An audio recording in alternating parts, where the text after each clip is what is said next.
एक भिखारी था। वो रोज़ भीख मांगता था। उसे जो भी भीख में मिलता था वो अपनी झोपड़ी में ले आता था और वह अपनी पत्नी के साथ खाता था। भिखारी की पत्नी बीमार होने की वजह से झोपड़ी में ही रहती थी। एक दिन की बात है, वो भिखारी एक अमीर आदमी के दरवाजे पर जाकर भीख मांगता है। तो वह अमीर आदमी उस भिखारी को गंदी गंदी गालियाँ देता है और बोलता है, क्यों भीख मांगते हो? कोई काम क्यों नहीं करते हो? क्या तुम जीवन भर के लिए भीख मांगते रहोगे? और कभी कभी तो वो अमीर आदमी उस भिखारी को धक्का भी दे देता था। मगर वो गरीब भिखारी बस इतना ही कहता कि भगवान तुम्हारे पापों को क्षमा करे और वहाँ से चला जाता। दूसरे दिन भी वो भिखारी उस आदमी के घर के दरवाजे पर जाकर फिर से भीख मांगता है। वो आदमी किसी कारण से गुस्से में था।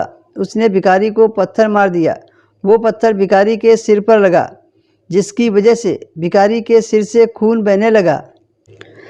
तब वह भिखारी इतना ही बोला कि भगवान तुम्हारे पापों को क्षमा करे और आगे जाने लगा।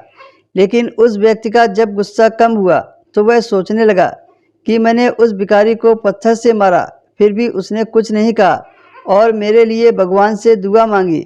मुझे जानना पड़ेगा कि इसके पीछे का राज क्या है। फिर वो अमीर व्यक्ति उस भिखारी के पीछे पीछे चलने लगा। वो भिखारी जहाँ जहाँ जाता वो अमीर आदमी भी वहीं वहीं चला जाता। उस अमीर आदमी ने देखा कोई उस भिखारी को गालियाँ देता है। कुछ लोग उस भिखारी को जलील भी करते हैं, मगर वह भिखारी उन सबको इतना ही कहता कि भगवान तुम्हारे पापों को क्षमा करे। धीरे धीरे शाम होने वाली थी और भिखारी अपनी झोपड़ी में वापस लौट आया। वो अमीर आदमी भी उसके पीछे पीछे आ गया। भिखारी ने जैसे ही अपनी झोपड़ी में प्रवेश किया तो उसकी बीमार पत्नी उठकर खड़ी हो गई और भीख का कटोरा देखने लगी। उसने देखा कटोरे में एक रोटी पड़ी थी।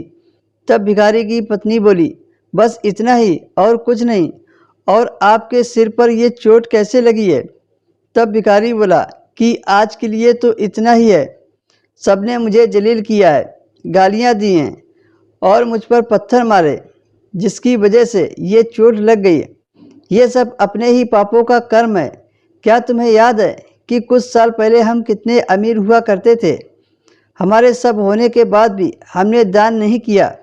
वो अंधा भिखारी जिसका मजाक हम उड़ाते थे और रोटी की जगह कागज़ के टुकड़े रख देते थे, और कभी कभी तो हम उसको मारते भी थे। एक बार तो मैंने उसके भीख मांगने के कटोरों को भी फेंक दिया था।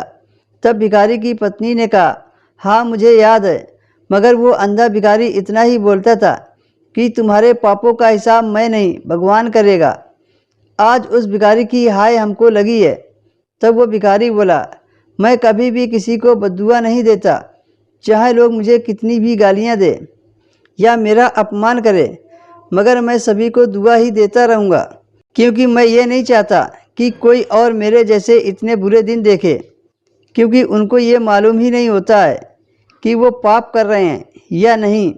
जैसे हमने भुगती है ये कोई और न भुगते, इसलिए मैं हमेशा दुआ ही मांगता हूँ। ये सारी बातें वो अमीर आदमी भी सुन रहा था। उसे अब सारी बातें समझ में आ गई थी और भिखारी को जो भीख में एक रोटी मिली थी वो दोनों आधी आधी रोटी खाकर सो गए। अगले दिन वही भिखारी उस अमीर आदमी के घर के दरवाजे पर जाकर भीख मांगने लगता है। उस दिन अमीर आदमी ने भिखारी को बहुत सारी रोटियां दी और मुस्कुराते हुए कहा कि माफ़ करना बाबा, मुझसे बहुत बड़ी गलती हो गई। तब भिखारी ने कहा, भगवान तुम्हारा भला करे, और वो अपने रास्ते चला गया।